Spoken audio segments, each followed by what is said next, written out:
Lá, lá, lá, lá, lá, lá, lá, lá, lá, lá, lá, lá, e o 28º Capacitação Solidária está no ar. Boa noite, bom dia, boa tarde para você que nos assiste de qualquer lugar do planeta, qualquer fuso horário, ou que irá nos assistir em qualquer outro momento temporal do seu dia. Muito obrigado. Tá chegando agora. Primeira tarefa para você, já curte esta live, sinaliza para a inteligência artificial da plataforma onde tu estás assistindo que esta é uma live que vale muito a pena. Tá no YouTube? Te inscreve no nosso canal. No YouTube são mais de 1.100 lives, exatamente isso que tu ouviu.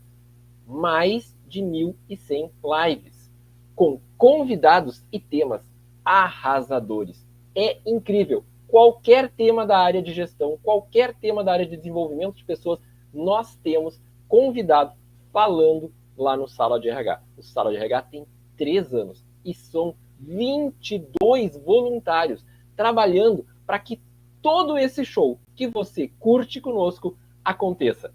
E é a esses voluntários que eu quero agradecer. Agradecer também a nossa equipe e agradecer aos nossos oficineiros dessa 28ª edição.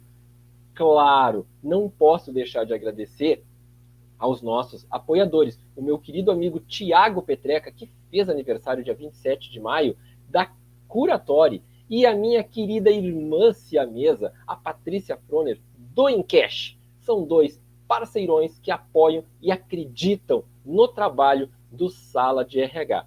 E, óbvio, agradecer a você que está investindo o seu tempo para se qualificar, abrir a sua mente, ganhar em escala habilidades para enfrentar os processos seletivos. Você é a pessoa mais importante. E eu já falei demais. Lembrar só para você o seguinte: tá gravado de segunda-feira com a Cris falando de carreira, tá gravado com a Camilinha falando ontem sobre ansiedade e vai ficar gravado essa com o meu novo amigo, o Gustavo. Boa noite, Gustavo. Quem é o Gustavo aqui no Capacitação? Boa noite, Luciano, tudo bem? Boa noite a toda a nossa audiência. Fico muito feliz com o convite. Bom, o Gustavo, além de tudo, além de ser um advogado, consultor nas áreas de gestão, tecnologia, marketing e implementação de LGPD, ele também é uma pessoa que gosta muito de pensar. E eu acho que isso é uma das grandes coisas que nos diferencia de todo o resto.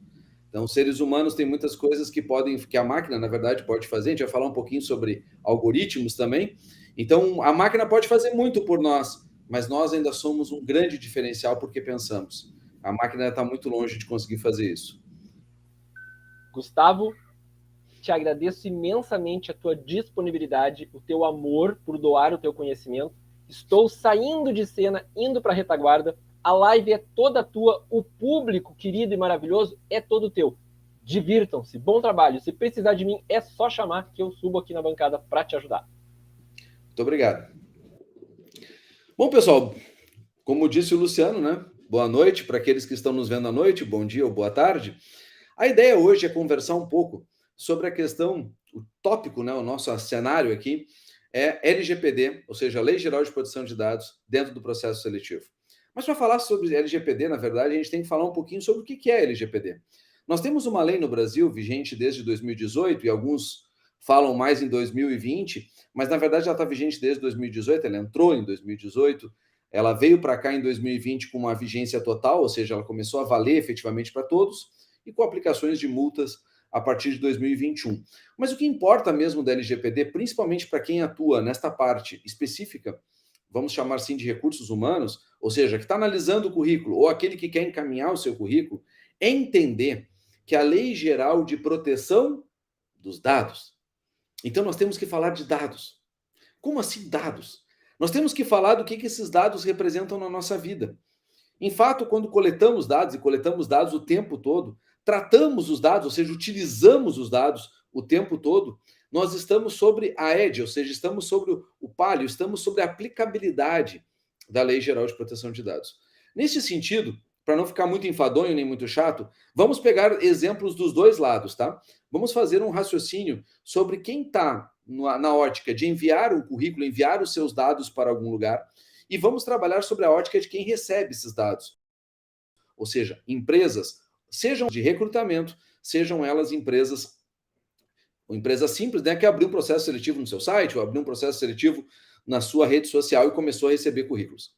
Bom, para quem está enviando os seus currículos, alguns cuidados são prementes, alguns cuidados têm que ser feitos. E esses cuidados estão aonde? Que tipo de dado tu está entregando para aquele processo seletivo? Eu vejo muita gente, até faço alguns processos seletivos também na área jurídica, onde atuo mais fortemente, eu vejo principalmente as pessoas, às vezes, botando quase que uma entrega total de seus dados, né? As pessoas colocam, às vezes, até o número do título de eleitor. Gente, o que precisa ter efetivamente dentro de um processo seletivo é o básico. Básico, básico, básico. Por que é o básico? Porque, na verdade, todo dado que tu entrega para a empresa, todo dado que tu está entregando ali de bom coração, porque tu quer que teu currículo seja analisado, todo dado que tu está colocando lá para dentro porque tu quer que aquele currículo exista, tu está entregando e a empresa vai ter que fazer alguma coisa com aquilo ali. Ela vai ter que armazenar por um tempo, ela vai ter que depois destruir aquele dado, provavelmente. Hoje em dia, sob a égide da LGPD, é importante ter uma temporalidade para aquele dado, então tirar o dado de lá também é importante. E o mais crítico de tudo isso, nós devemos ter uma cultura cada vez mais forte, cada vez mais forte dentro de nós mesmos, né? A gente deve ter uma cultura de somente entregar os dados que são necessários. Por que isso é assim? Algumas pessoas, e é um erro que acontece muito mais das empresas do que do lado das pessoas, algumas pessoas fazem assim, Gustavo, eu botei lá no meu site um checkbox, né, no meu site, que o candidato, ele autoriza, ele dá o consentimento de me mandar o currículo com todos os dados que eu estou pedindo, aí pede tudo. CNH, pede título de eleitor, pede nome da mãe, pede Deus e um mundo de dados da pessoa e bota lá a caixinha de consentimento e diz, não, eu estou seguro. Afinal de contas, eu tenho o consentimento do candidato para aquilo. A gente não pode esquecer, e aí vem uma questão que é um princípio importante da Lei Geral de Proteção de Dados, nós não podemos esquecer que mesmo com o consentimento expresso do titular do dado, aquele dado, se ele for coletado e não tiver uma finalidade própria para aquele tratamento, uma adequação daquele tratamento, ou seja, do teu porquê daquela coleta de dados, e este dado for armazenado de uma maneira equivocada, não segura, for o dado vazado, ou este dado não for utilizado para aquela finalidade que ele foi coletado, tu está infringindo a lei. Ou seja, tu está indo contra a lei. O que eu quero dizer com isso? Imaginamos o seguinte, eu peguei um processo seletivo normal, um processo seletivo comum, mandaram 100 currículos, destes 100 currículos eu fiz um banco de dados. Eu tenho nome, tenho endereço, tenho CPF, tenho um monte de dados lá dentro. E aí eu pego esse monte de dados, que também tem dados de contato, como telefone, por exemplo, ou e-mail, e de repente eu misturo esta coleta do RH com uma coleta de vendas. Eu misturo os dados e começo a bombardear as pessoas com propaganda ou com alguma outra coisa que não tem nada a ver com o processo seletivo.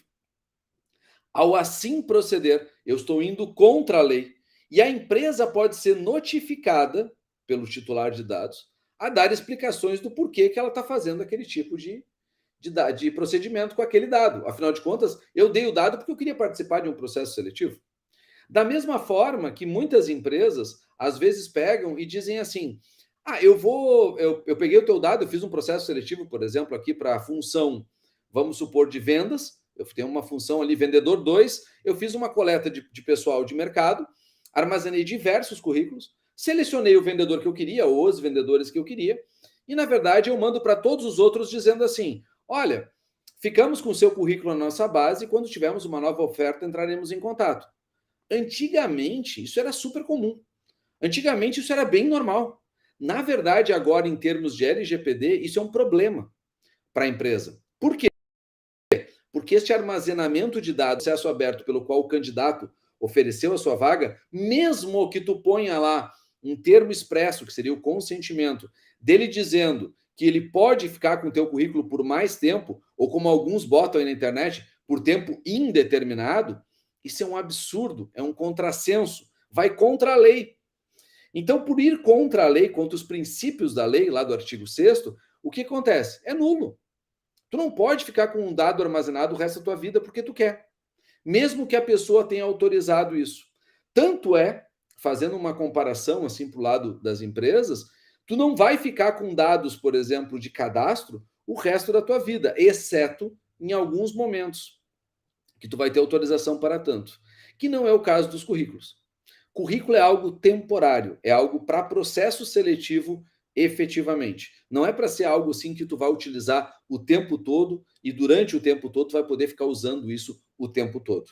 Então, um ponto de atenção que eu quero chamar para vocês é esse. Primeiro ponto de atenção, só coloquem dados que sejam realmente necessários, como o nome, o endereço às vezes é necessário, mas principalmente a cidade, tu está localizado, dados de contato que tu tenha de contato, então um telefone, um e-mail, etc. Isso é fundamental. E é importante que tu construa o teu currículo com algo bem objetivo, para que quem está olhando aquilo ali armazene aquele dado de forma adequada. Cada vez mais nós temos empresas de processo seletivo e temos situações de processo seletivo em que esta coleta do dado não é mais um envio por e-mail ou um envio de um arquivo Word, que tu usa qualquer tipo de modelo.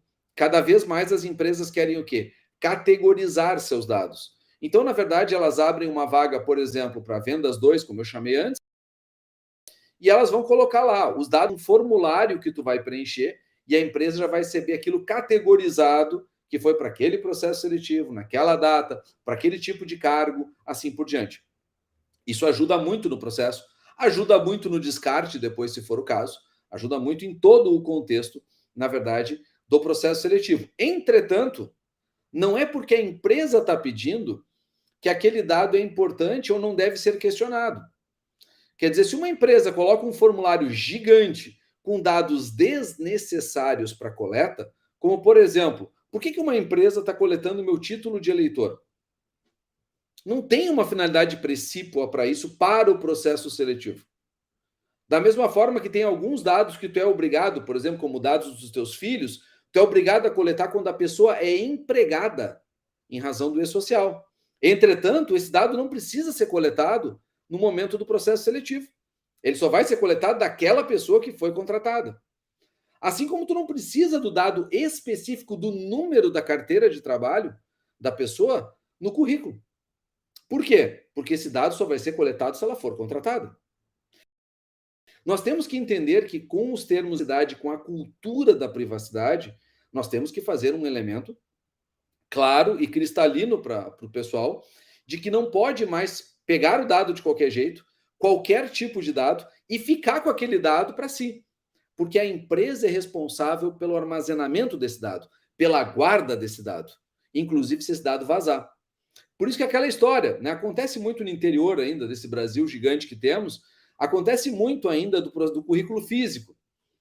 Em empresas que estão se adaptando, fazendo a implementação de LGPD, o que essas empresas fazem? Na maioria das vezes, elas já estão começando a barrar o processo físico. Elas estão dizendo o seguinte: olha, tu quer me mandar o currículo? Tu entra no site e preenche, porque lá no site eu já recebo ele categorizado, lá no site ele já entra num fluxo que depois de X tempo, se eu não utilizar, eu vou descartar, porque não vale a pena ficar com esse dado sobre minha responsabilidade, com o meu risco. Então, toda esta análise já está sendo feita no cotejo de guardar o dado, tratar o dado e até mesmo eliminar o dado, se for necessário. Daí o porquê. Eu quero trazer alguns números para vocês também, para vocês terem uma dimensão de como isso está crescendo. Né? A Lilian coloca ali uma questão bem importante, né, que é manter a transparência dos dados com os candidatos. Eu concordo, Lilian. Isso é um problema gigante, gigante, gigante. O que tem acontecido, na verdade, nesse sentido? Em termos de LGPD, mais ainda, né? Vamos deixar isso assim. Em termos de LGPD, a gente deveria estar cuidando de forma exponencial. Mas eu acho que é muito mais do que isso, sabe, Lilian? Eu acho que, na verdade, o que falta para muitos recrutadores, muitas vezes, e até mesmo para as empresas, é empatia. É olhar o outro. É entender que tem uma pessoa daquele lado, ou centenas de pessoas que estão procurando uma oportunidade porque querem entrar no mercado de trabalho, elas querem trabalhar, elas querem disponibilizar a sua mão de obra para quem quer ir produzir. E aí tu não tem nenhuma resposta do outro lado, né? Tu não tem nenhuma resposta do outro lado, positivo ou negativo, né? No caso, tu não tem nenhum retorno muitas vezes, e muito menos a transparência com clareza, se na verdade aquele processo seletivo está guardando meus dados, vai manter os meus dados por quanto tempo e assim por diante. Concordo, a Helene. O grande problema, né, e é uma questão, um problema no sentido assim, estou tratando como uma hipótese dentro de fluxo de trabalho, tá? A grande questão é, cada vez mais nós teremos menos PDF ou Word, ou seja, o formato que for.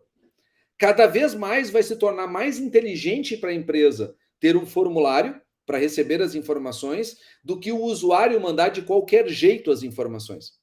Porque quando eu permito que o usuário me mande por e-mail o seu currículo, por PDF, como tu está sugerindo, que eu concordo, é a melhor forma, porque não obriga o recrutador a ter nenhum programa. Eu mesmo, quando recebo, às vezes, currículos, recebo em Word, às vezes recebo em ODS, que é o formato de software livre, recebo em RTF, que é um formato universal de texto, mas desconfigura. Então, PDF é o melhor dos formatos a serem enviado por e-mail, por exemplo, ou quando alguém pede para anexar um documento na web. Entretanto, a gente tem que entender que mesmo assim, mesmo recebendo em PDF, eu posso receber dados que eu não quero. Ou posso receber dados, na verdade, de uma forma totalmente desorganizada, que o meu recursos humanos vai ter que fazer esse trabalho.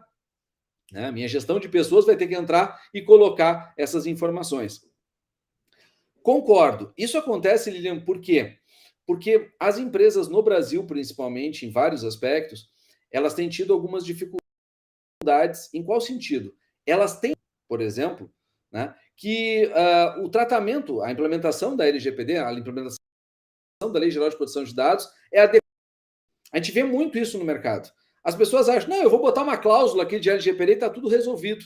Eu não vou rever os meus processos internos. Eu não vou entender. Elas falam de data mapping como se fosse pegar uma planilha e colocar numa planilha os teus fluxos e dizer, tá aqui.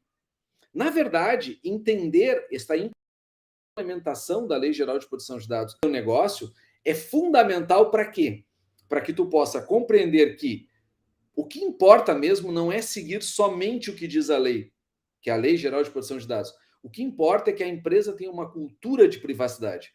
Que a empresa entenda. Vamos pegar um exemplo prático. Nós estamos aqui falando de processo seletivo. Estamos falando de currículos que estão chegando para nós. Tá, e os dados dos funcionários? Quantas vezes os dados dos funcionários circulam de setor por setor de forma aberta? Em bom português, um dado de funcionário que circula por setor, de forma aberta, ele está fazendo transferência interna de dado. E se ele está fazendo transferência interna de dado, ele tem que cumprir a lei. Então, nós temos que tomar muito cuidado com esse tipo de questão, como bem levantou aqui a Lilian. Uma outra pergunta que foi colocada aqui pela Arlene, nós temos uma situação, né? Se você descobrir que seus dados foram vazados e gerou danos financeiros, como empréstimos, por exemplo, em seu nome, o que fazer? Bom, nós temos aí um problema não, nós temos que encarar isso de que forma, Arlene? Que é o fundamental. Tanto na LGPD como no direito, na verdade, como um todo, mas na LGPD é importante a gente ter essa dinâmica, que é o seguinte: a LGPD, se eu pudesse resumir toda a lei e todo o contexto de privacidade, eu resumiria em 2 palavras: prova e risco. Então, as empresas, muitas vezes, dentro dos seus processos, dos seus fluxos internos, elas assumem determinados riscos, e aí elas assumem que elas vão fazer naquele formato porque para elas é mais barato, porque para elas é mais econômico, ou porque para elas aquilo é mais naquele sentido. Entretanto, para fazer a prova de que o vazamento aconteceu naquela empresa, quem tem que fazer a prova é quem está alegando. Então, por exemplo, eu simplesmente alegar, por exemplo, que a empresa X vazou meus dados, não tem uma força probante. O que vocês devem estar acordados para isso, ou seja, estar realmente pensativo, é no seguinte sentido: se hoje uma empresa chegar, por exemplo, tu está fazendo vários processos seletivos em vários lugares diferentes, e daqui a pouco tu descobre que tu criou um e-mail lá, por exemplo, currículo@gmail. Tu botou um e-mail lá que era só para isso, só para currículos. E aí tu começa a receber propaganda. Alguém vazou aquilo ali. De que forma tu vai descobrir isso? Num primeiro momento é complexo, mas tu pode, e aí é um direito do titular, esculpido lá no artigo 18, se não me falha, ou 28, agora não me lembro direito, mas um dos dois, o 18 ou 28, que diz o seguinte: o titular de dados, a qualquer tempo, pode solicitar para a empresa onde ele deixou o dado que ela informe quais dados estão lá, o que estão fazendo com aqueles dados, ou seja, como é que eles estão armazenados, o que a empresa está fazendo para tratar aqueles dados, ou seja, para dar segurança para aqueles dados enquanto estão tratados, qual é o tempo, a temporalidade que esses dados permanecerão dentro da empresa até serem descartados. Ou seja, o titular de dados com a LGPD, ele ganhou um poder muito similar ao que nós temos no Código de Defesa do Consumidor com o poder do consumidor. O titular de dados ganhou um poder similar a isto. Ele começa a ter um poder gigante para poder chegar na empresa e dizer o seguinte: tá, eu te dei meu dado, porque eu tinha um processo seletivo, agora eu quero que tu me explique. Ele notifica a empresa. Se a empresa não responder, ele pode denunciar a empresa na Autoridade Nacional de Proteção de Dados, que é a ANPD, que é um órgão regulatório no Brasil, similar à Agência Nacional de Saúde, a Agência Nacional de Energia Elétrica, né, a ANAEL, a ANS, etc. E a ANPD pode multar esta empresa por não estar cumprindo a legislação, pode, ao mesmo tempo que faz isso, suspender a empresa de tratar dados por um período de até 6 meses, renovável por mais 6, o que significa o fechamento da empresa, sem sombra de dúvida, porque tudo que tu faz numa empresa trata dados. E o que é mais interessante, isto tudo que eu falei até agora, junto à ANPD, ou seja, a Autoridade Nacional de Proteção de Dados, não impede que esta pessoa, que esse titular de dados, procure um advogado e busque uma indenização por não ter sido respondida a sua notificação. Então, é importante a gente perceber que existe uma mudança gigante de paradigma com a entrada da LGPD em relação aos dados e um poder para o titular de dados. Então, esta é a questão neste ponto. Uma colega aqui, a Rosa, assim, ainda vemos muitas reportagens que mostram as empresas de fachada, né? Fiz só para ter acesso a dados de pessoas que acham que estão se candidatando a alguma vaga. Isso é um problema também. Mas é uma situação assim. O titular de dados tem como se precaver? A melhor maneira que vocês podem fazer, se vocês estão pleiteando uma vaga, é dar um dado, é dar um e-mail, por exemplo, ou uma situação. Um deles, tecnologicamente, para a maioria, talvez seja complexo de fazer, mas se chama aliase. O que é isso? É um apelido. Várias caixas postais, o próprio Gmail tem isso. Tu pode criar gratuitamente um apelido para aquela caixa. Então, vamos supor, a minha caixa postal, hoje, né, é gustavo@gustavorocha.com. Este é o meu e-mail, tá? Se eu criar um aliase, né, se eu criar um apelido chamado currículo@gustavorocha.com, o que acontece na prática? Na prática, eu vou receber na caixa gustavo@gustavorocha, mas o recrutador, a pessoa que eu dei, vai ter um e-mail currículo. A mesma coisa acontece com e-mails gratuitos e outros, dá para criar os famosos aliases. Isso é um princípio de prova. Se eu dei o aliase só para determinadas empresas e este e-mail vazar, então só pode ser daquelas empresas. Eu começo a ter um indício de prova, né? É bem interessante esta questão. Mas realmente a gente tem que tomar muito cuidado com empresas de fachada e mais, temos que tomar cuidado, sabe com o quê? Com as startups. Não que a gente tenha que ter medo da startup, bem pelo contrário, eu sou um extremo defensor das startups, mas eu quero mostrar um número para vocês que eu não sei se vocês têm noção disso. Nós temos hoje mais de 280 startups especializadas somente no setor de recursos humanos. Nós temos hoje, na verdade, um número gigante, né? Sendo que, basicamente, mais de 40% delas utilizam recursos de cruzamentos de data analytics e people analytics, ou seja, cruzam dados de outras empresas. Recentemente, até num processo que eu estou fazendo dentro de uma empresa, a gente conversou bastante com uma empresa que é uma startup também de recrutamento, e essa startup também estava muito preocupada, justamente porque ela faz esse crawling de dados, né? Ela pega dados de um lado, dados de outro, e oferece, às vezes, para uma terceira empresa, como se ela tem o banco melhor, o banco mais refinado, o banco mais organizado e indexado, com tags, né? Ou com questões de dados. E aí tu pensa, tá, parece maravilhoso, eu vou receber vários currículos anexados num só lugar, de currículos mais qualificados, ou seja, currículos que já foram processados, que têm uma indexação. Tá, mas só um pouquinho. Currículos são dados. Eu não posso ficar fazendo essa troca de dados de forma indefinida simplesmente porque eu acho que isso é melhor para o meu titular de dados. Que, aliás, é um dos problemas que, logicamente, pelo tempo, né, a gente não vai poder esmiuçar isso muito detalhado, mas é importante que vocês tenham assim, ó. Existe um princípio dentro do tratamento de dados da LGPD que se chama legítimo interesse. Muitas empresas às vezes defendem isso. Não, eu posso pegar os dados do titular, sim, porque ele tem legítimo interesse que fique o currículo dele na minha empresa. Isso é uma falácia. É uma falácia por quê? Porque o artigo 6º, nos princípios da lei, diz claramente, se não tiver necessidade, adequação, finalidade para aquele dado estar dentro da tua empresa, ele não pode estar lá dentro. Ele não deveria estar lá dentro. Ele não pode ser tratado. Não adianta tu alegar legítimo interesse. Então tem que tomar muito cuidado. São 10 hipóteses que tu pode tratar dados perante a lei. As duas mais críticas é o legítimo interesse, porque ele é totalmente subjetivo, e principalmente o consentimento, que algumas pessoas botam, não, assina aqui que o dado pode ficar aqui. Mesmo com o consentimento do titular, ainda assim esse consentimento não é total ou totalmente, né? Tu pode utilizar de qualquer jeito. Tu tem que obedecer os princípios da lei.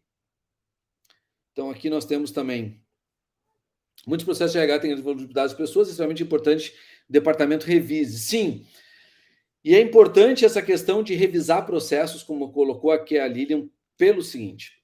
O que é revisar processo? Pensem comigo, como é que tu recebe hoje o currículo? Eu recebo por e-mail? Eu boto numa caixa lá dentro do meu Outlook? Eu recebo eles físicos? Eu digitalizo? Ou eu não digitalizo? Eu guardo numa pasta dentro do armário? Como é que eu indexo esses currículos? Como é que eu trato esses currículos? Tem empresas que, para fazer essa questão de gestão dos dados, o que eles fazem? Organizacionalmente, eles colocam em softwares. Se tu coloca isso em software, é pior ainda, porque tu tem que lidar com a segurança do software. Então, como é que tu revisa o procedimento? Primeiro, tenta entender a ideia de da onde vem, o que tu faz e para onde vai. Sempre faz essas 3 perguntas, que são perguntas basilares da gestão. Então, em primeiro lugar, chega lá e pergunta, de onde é que vem esse currículo? Bom, o titular me entrega ele por qual formato? Ah, é físico, é por e-mail e é pelo site. Bloqueia as formas que vão te dar trabalho. Trabalha só pelo formulário online. Ah, mas aí vai ter pessoas que não vão conseguir se candidatar. Vai ter. Infelizmente, a tecnologia, de uma forma ou de outra, quer a gente goste ou não disso, ela acaba excluindo algumas pessoas do processo seletivo. Tá aí, ó, a questão que eu até debati hoje de manhã num vídeo que fiz sobre as contratações pelo metaverso. Será que estamos preparados para isso? O Carrefour já anunciou que está fazendo, com entrevistas pelo metaverso. Fiz essa publicação em redes sociais, teve gente me dizendo, eu fui contratado pelo Zoom, qual é a diferença? Eu digo, não tem diferença, dependendo do cargo que tu exerce. E dependendo do tipo da forma. Mas o processo seletivo, como a gente brinca cara a crachá, de tu poder conversar com a pessoa, entender a pessoa, é muito mais do que um avatar. Se eu tivesse um avatar agora meu aqui falando com vocês, talvez vocês não conseguissem ter empatia, não veriam os meus olhos caídos, não veriam o jeito que eu falo como italiano com as mãos. Tudo isso é diferente se tu trabalha numa versão virtual da tua pessoa. Quem já brincou no metaverso, como eu já brinquei, sabe que a experiência é fantástica, mas ao mesmo tempo ela tem que ser pensada. Ela não pode ser levada porque é novo, é bom, porque é tecnológico, é maravilhoso. Não pode ser assim. Tem que pensar nas consequências disso. Nas consequências, inclusive, para o ambiente do trabalho. Da mesma forma que funciona na Lei Geral de Proteção de Dados. Nós não podemos simplesmente dar totalmente os dados para qualquer um de forma irrestrita. Nós temos que entender que, ao entregar os nossos dados, eles são responsáveis em receber esses dados, em cuidar desses dados, em manejar estes dados e descartar estes dados no momento adequado. Então, um processo seletivo, se ele puder receber de uma forma indexada, para ele é melhor. Depois, ele tratar o dado durante um período. Olha, eu vou aceitar aqui currículos por exemplo, 2 semanas, porque eu vou coletar, depois eu vou ter uma fase de entrevistas, depois eu vou ter uma fase XYZ, no máximo, em 30 dias, se a pessoa está contratada. Beleza. Eu posso armazenar esse currículo por mais tempo? Posso. Eu não preciso descartar ele em 30 dias. Essa pessoa tu pode ficar com esse currículo por 3 meses, 4 meses. O que é importante deste currículo? É que tu tenha uma data de corte. Eu recebi currículos para o processo seletivo do vendedor, ele foi contratado, experiência, nós já estamos com ele há 5 meses. Eu tenho que ter uma data de corte. Olha, 6 meses é a minha data de corte. De 6 meses para trás eu descarto. Porque eu não tenho por que ter um currículo de uma pessoa que há 6 meses atrás me procurou para uma vaga. Não tem sentido, não tem nexo causal, inclusive. Por que ela vai? Daqui a pouco ela está empregada em outro lugar, eu estou lá incomodando, ou de repente aquele currículo já não serve para aquela finalidade. Então é importante isso. Para os selecionados, para quem fica dentro do processo, né, seletivo, a empresa também tem que se preocupar. Quem trabalha com recursos humanos tem que entender que trabalha com muitos dados, inclusive sensíveis. Como assim dados sensíveis?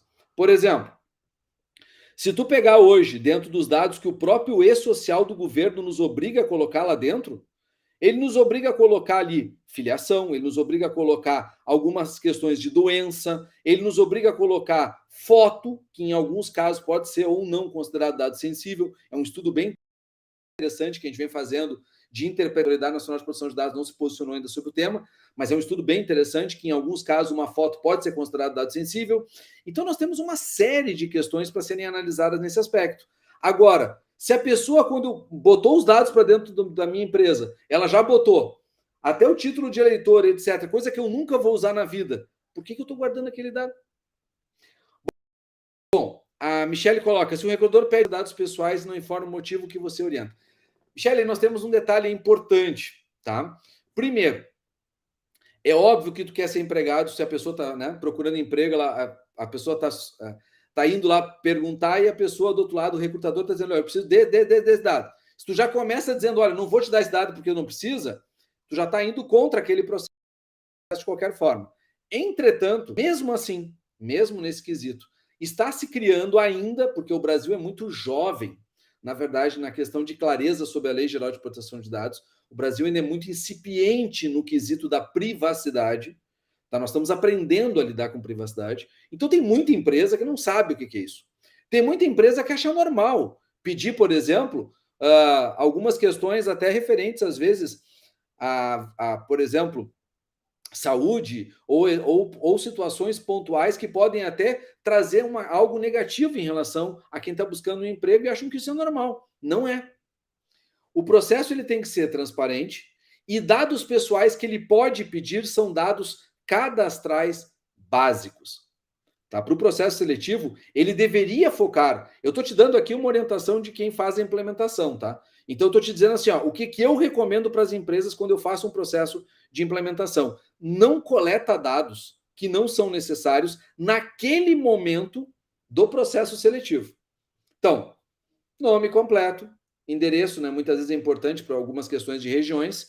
Tu vai pegar dados básicos de cadastro, sim, como um CPF, às vezes, ou alguma questão para saber distinguir homônimos, às vezes nome da mãe em alguns casos. Tomem muito cuidado nessa coleta de dados para não colocarem no processo seletivo coisa que não pode, como investigar, por exemplo, questões de restrições do candidato, entre outros. Isso em termos de LGPD dá uma dor de cabeça depois.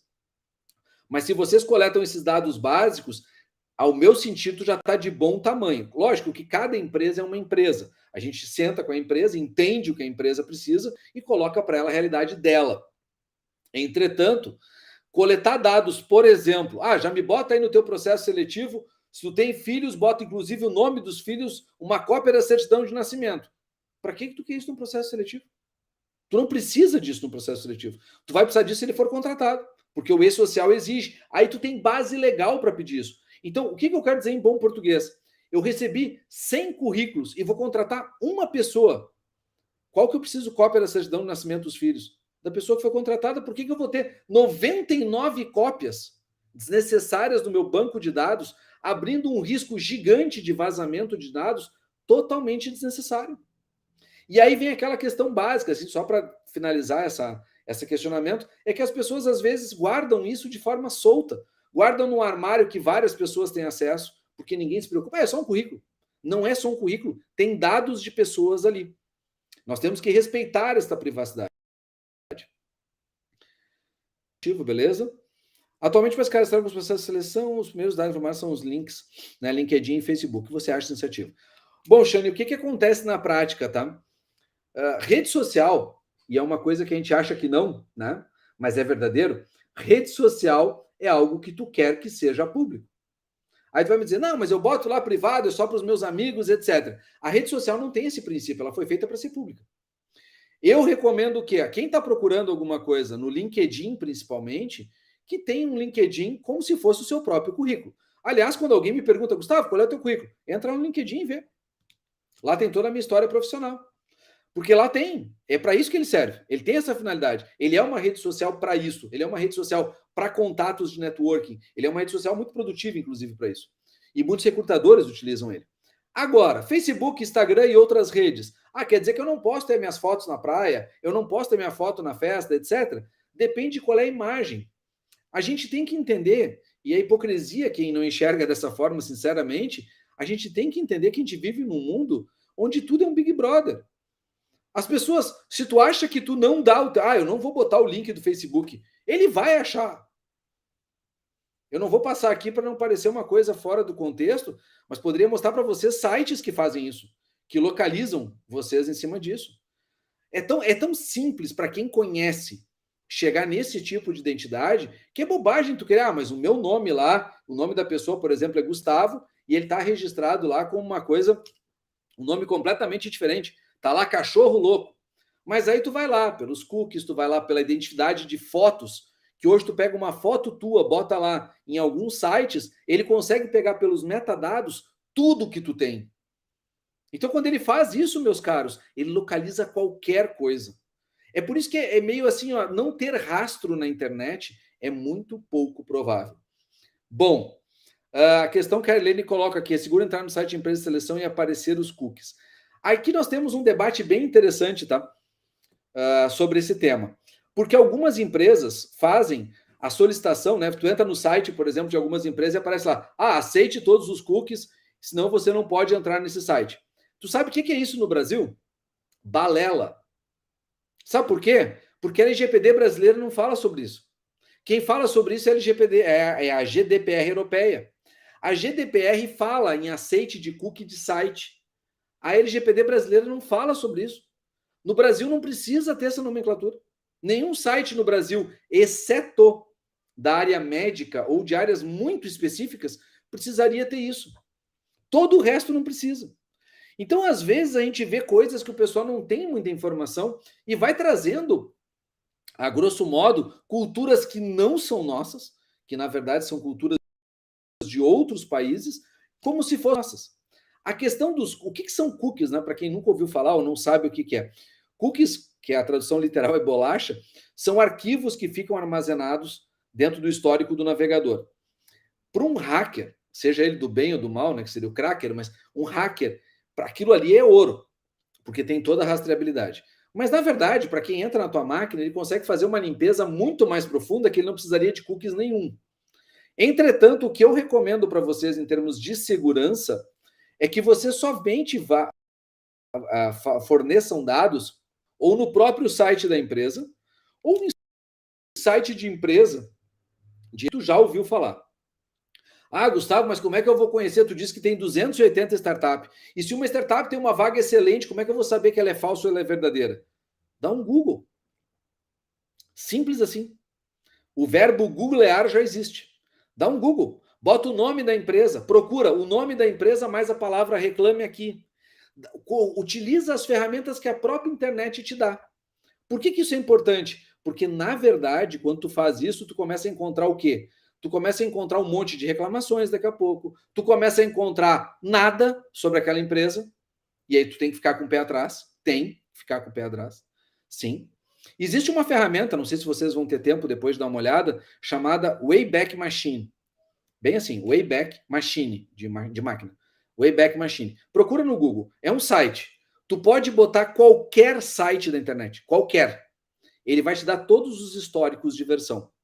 O meu primeiro site, do Gustavo aqui, é de 1999. Tá? Meu primeiro site. Eu botei na Wayback Machine e meu site está lá. Tá lá. Ele tem uma cópia armazenada dos sites lá.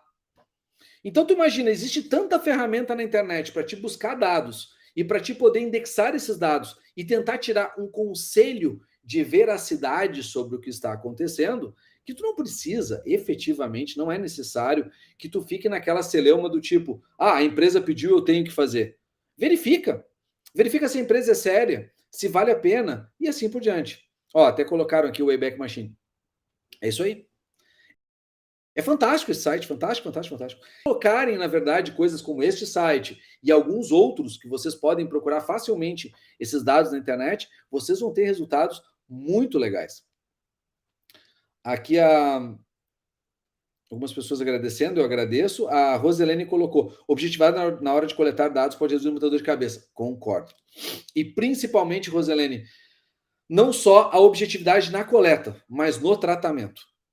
O que eu faço com esse dado? Aonde eu coloco este dado? De que forma este dado está ou não indexado dentro da minha empresa? E outro problema que eu vejo também, que às vezes acontece, eu vou dar alguns exemplos aqui, que eu estou dizendo da prática, né, de ver dentro das empresas, é o seguinte: tu chega na empresa, o setor de recursos humanos fez o processo, selecionou, por exemplo, 5 currículos, aí ele manda por e-mail ou pelo WhatsApp aqueles mesmos dados para outra pessoa, por exemplo, um gestor. Esse gestor manda daqui a pouco para outra pessoa, que é um diretor, e quando tu vê, 3, 4, 5 departamentos dentro da empresa receberam aqueles currículos. Tu sabe o que é isso? Compartilhamento interno de dados. Tu não pode ficar compartilhando com todo mundo. Ah, mas eu não tenho autorização. Não, tu tem um interesse ali para aquilo acontecer e aquilo tem viabilidade, mas tu só tem que passar pelas pessoas certas. Eu, em alguns processos de empresa que eu trabalhei nesse sentido, o que eu dizia? O gestor tem que pegar só os que ele vai entrevistar e o diretor só o que chegar para ele. Vai fazendo um funil. Não pode chegar em todo mundo. Né? Aqui a Erlene colocou ter bastante cuidado com as redes sociais, né? Recentemente soltaram para mim uma atualização no LinkedIn com layout diferenciado para baixar um aplicativo. Isso aí na verdade é o golpe, né? Nós temos muitos golpes acontecendo com as pessoas tentando que tu baixe aplicativos falsos, com as pessoas tentando que tu faça um trabalho neste aspecto. Por isso que muitas vezes, já tem hoje inúmeras pessoas falando sobre esse tema, é fundamental que a gente tenha no nosso celular também o básico, tá? Infelizmente, o nosso celular virou um grande vetor de fraude. A gente tem que saber trabalhar com ele também. Eu vi aqui que o Luciano entrou, não sei se eu já passei do meu tempo aqui, Luciano. Fico bem à vontade aqui para a gente poder fazer um debate. Não, tranquilo. Eu estava vendo. Para começar, primeiro, parabéns. Live espetacular. E eu sei que não foi nem 1%, foi só uma provocação, assim, ó. Tem um mapinha, tu fez bem isso, porque o negócio é bem mais amplo, gostei muito, e tu explica de uma forma muito didática, muito dinâmica, Gustavo, então fica fácil de entender. E aí na hora que eu coloquei o site que tu colocou ali, pum, minha internet travou tudo, aí por isso que eu demorei para voltar, tive que resetar sim. Tudo, né? Mas eu vi que tu tocou tranquilo aí. Dentro disso que tu falaste, logo lá no início tu estava falando na responsabilidade de descarte. Tem um prazo que as empresas podem fazer a guarda ou é só durante o processo seletivo? Terminou o processo seletivo, tem mais X tempo, abre o armário lá e joga tudo dentro. Questão, de novo, eu volto para aquela resposta, né, sobre o que é a LGPD na sua implementação. Ele é risco e prova. Então, por exemplo, o que a lei determina? A lei não fala sobre descarte de currículo. Não existe uma legislação específica que determine, olha, em X tempo tu vai ter que botar fora um currículo. O que tu não pode, e aí eu vou falar agora de quem é contratado, vamos pegar um exemplo de contratações. Um fundo de garantia, os arquivos lá do fundo de garantia, tu vai guardar pelo menos por 10, pela legislação mais nova, e pela legislação antiga era 20 anos. Então tu vai ter tempo de guarda daquilo ali por muito tempo. Entretanto, dentro do processo seletivo como um todo, o que nós temos recomendado hoje dentro das empresas passou o processo, este guarda de currículo não ultrapassar 6 meses. Por quê? Não é que exista esse tempo, mas é porque nós entendemos que na implementação, depois de 6 meses do currículo, ele perde a finalidade. A LGPD, no seu artigo 6º, ela traz 10 hipóteses, que são os princípios da LGPD. Os 3 primeiros, finalidade, adequação e necessidade, que a gente considera os 3 macro para todo o resto. Então, se tu tem um dado, ele tem que ter uma finalidade direta, ele tem que ter uma necessidade daquele tratamento, e ele tem que ter uma adequação para aquele tratamento. Então, depois de 6 meses que aquele currículo está parado ali, ele perde a finalidade e até mesmo a adequação. Não tem sentido ele estar ali. E é por isso que nós entendemos que ele vira só risco para ti enquanto negócio. Por isso que a gente o considera nesse formato.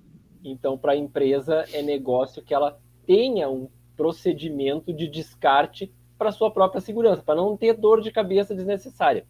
Quando eles falam em mapeamento de dados, tá? Qualquer consultoria que for fazer mapeamento de dados dentro da empresa, terá que prever dentro dos fluxos de trabalho, pelo menos algumas hipóteses que a própria lei prevê. Entre elas está o porquê que legalmente aquele processo existe, que a gente chama de hipótese legal, que está baseado basicamente no artigo 7º e 11º da lei, e terá que ter também as hipóteses de transferências de arquivo interna, compartilhamento externo, compartilhamento internacional, que são 3 coisas completamente diferentes, e terá que ter também o prazo de descarte. Só que o prazo de descarte, só para não ficar sem um fim essa história, as pessoas esquecem, porque quando a gente fala assim solto, prazo de descarte, parece uma coisa muito aérea. Na verdade, o prazo de descarte pertence a um documento que é a política de descarte da empresa. A política de descarte prevê, dentro do RH, dentro do vendas, dentro de todos os setores, as hipóteses de duração e temporalidade dos documentos. Assim como a empresa vai ter que ter numa implementação de LGPD, PSI, Política de Segurança da Informação, Política de Privacidade, vai ter que ter política de descarte, vai ter que ter uma série de documentos para poder dizer, né, que está adequada. Por isso que a LGPD é uma revolução, uma mudança de mindset em todos os processos da organização, porque ela trata de dados. Aí é que está, e transfere responsabilidade, né? Então isso eu achei bem interessante. De novo, dentro do que tu estava falando, de informar somente aquilo que tem nexo de casualidade e que seja pertinente, hoje nós vivemos um mundo em que a maioria das empresas capta esses dados via alguma informação, cadastre-se aqui ou alguma outra plataforma digital. Como se candidatar a uma vaga que lá no digital o cara pede o teu título de eleitor e não vai para frente se tu não botar o título de eleitor? Denuncia? Faz o quê? Na verdade, acredito que isso ainda existe e vai existir por algum tempo, infelizmente. É um dado desnecessário para este processo, neste momento do processo seletivo. É um dado totalmente desnecessário. E é um dado, inclusive, que o próprio e-social elimina a necessidade de existência dele por uma razão simples. Se tu não tiver com o teu cadastro, não tiver kits com a Justiça Eleitoral, o teu Gov não funciona. Ou seja, o teu cadastro no governo não vai funcionar. Com o cadastro único previsto a implementação agora para o próximo ano, tudo isso ainda muda para um nível mais elevado ainda, que eu não sei se vocês se deram conta, né? Talvez tenham os dados, talvez não. Mas assim, ó, pensem comigo, por que para ti, quando tu vai verificar naquele dinheiro que o governo disse que tu podia resolver, que a maioria resolveu, né? Eu recebi 2 centavos de volta. A maioria teve alguma coisa assim para devolver de alguma coisa. Por que naquilo lá tu tinha que ter uma conta prata ou uma conta ouro? Porque o governo ali, meus caros, validou todos vocês. Vocês foram dizer porque o Gustavo era o Gustavo. O governo agora, quando tu entra numa conta Gov.br, ele tem autenticidade que sou eu. O que é isso? É um poder gigante para o Estado. Gigante mesmo. Por quê? Porque agora ele cruzando aquele dado do Gov, com título de eleitor, com fundo de garantia, com contas, com determinações da Receita Federal e outros que ele já tem acesso há muitos anos, é o Big Brother. Cada vez é o grande irmão, como se chama. Nós estamos tendo uma centralização disso e uma conexão de tudo. Exatamente. E aqui tu falaste, né? Com rede social hoje, eu trabalho com rede social, eu sou mentor de redes sociais, de posicionamento, falo muito isso que tu disse, essa questão de imagem, de foto, do que e de filtro. Uma outra questão que ficou aqui, que eu achei muito pertinente também, e que eu vi, que eu acho que foi a Arlene até que perguntou, né? E como tratar aquelas empresas que não podem pela LGPD, mas que vendem o teu cadastro para outras, que foi aquela questão que tu falaste, assim, de troca de informações. Como é que procede com isso? Nós temos hoje, aí vem aquela questão, né? O pessoal muitas vezes não é do jurídico, não está muito a par de números do judiciário. Mas assim, para vocês terem uma noção, hoje, 2022, nós temos mais de 1.000 decisões no Brasil já lastreadas só na LGPD. Então, nós já temos acontecendo no Brasil muitos processos contra as empresas neste aspecto. Recentemente, agora, faz menos de 2 semanas, 2, 3 casos que me procuraram justamente por causa disso. Olha, eu fui notificado porque um titular de dados me pediu tal e tal informação. O que eu faço? E aí, qual é a resposta que tu dá para a empresa? Eu fui procurado, até não falo, por uma startup, inclusive, de recrutamento, que veio com esta dúvida. E eu disse para ela, olha, eu posso te dar uma resposta mais genérica, mas, na verdade, A grande resposta é, tu tem que fazer teu processo de adequação. Porque o grande problema, se tu não tem o teu processo de adequação, é que eu não tenho tese de defesa. Né? Não tem, eu acho que até esse questionamento que a Ana está fazendo aqui é fundamental, porque é o seguinte, lembrem-se, tá? WhatsApp, rede social, etc., eles são meios de comunicação. Então, o WhatsApp, e eu vou tratar agora, o Luciano, inclusive, tratando desse tema, vai poder explicar isso com mais detalhes para vocês, mas o WhatsApp faz o quê? Que ele pertence à Meta, que pertence ao Facebook, que pertence ao Instagram. Na verdade, eu consigo fazer um cruzamento de dados entre todos. Tá? Eles têm esses dados, porque quando eles compraram o WhatsApp, agora, anos e anos depois, eles estão recém começando a querer monetizar o WhatsApp Business, que parece que vai sair esse ano. Mas tirando isso, eles não tinham monetização nenhuma. Parece, né? Porque, na verdade, eles cruzaram todos os dados. Então, com esse cruzamento de dados, o que tu consegue fazer hoje num painel de impulsionamento do Facebook, por exemplo? Eu consigo mandar para eles, por exemplo, uma lista de pessoas e dizer, me acha pessoas parecidas com essa. E ele vai circular pelos teus amigos, ele vai circular pelos teus contatos, ele vai circular pelo teu perfil. Porque uma coisa que talvez muitos não tenham noção, e aí tu vai me dizer, mas isso não ofende LGPD. Mas muitos não têm noção, por exemplo, que o Google consegue te dizer quanto é que tu ganha. E aí tu vai dizer assim, mas como é que ele sabe? Ele tem acesso à Receita Federal? Não. A Receita Federal é o que quer ter o acesso que o Google tem. Porque o que tu declara para a Receita Federal certamente é menos do que o Google diz que tu tem.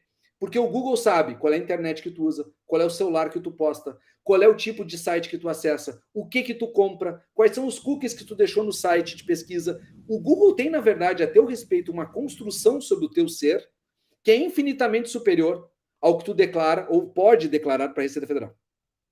O Google sabe mais de ti. Eu fiz 2 lives no ano passado, Gustavo, falando exatamente isso, sobre aquele documentário da Netflix, né, do poder das redes sociais sobre as pessoas, onde Sim. tu é o produto para eles, e eles têm, a inteligência artificial tem, o algoritmo tem isso, aquela capacidade de saber mais de ti do que tu mesmo. Por quê? Porque ele monitora absolutamente todo o teu posicionamento. Quanto tempo tu fica parado? 3 segundos olhando essa propaganda.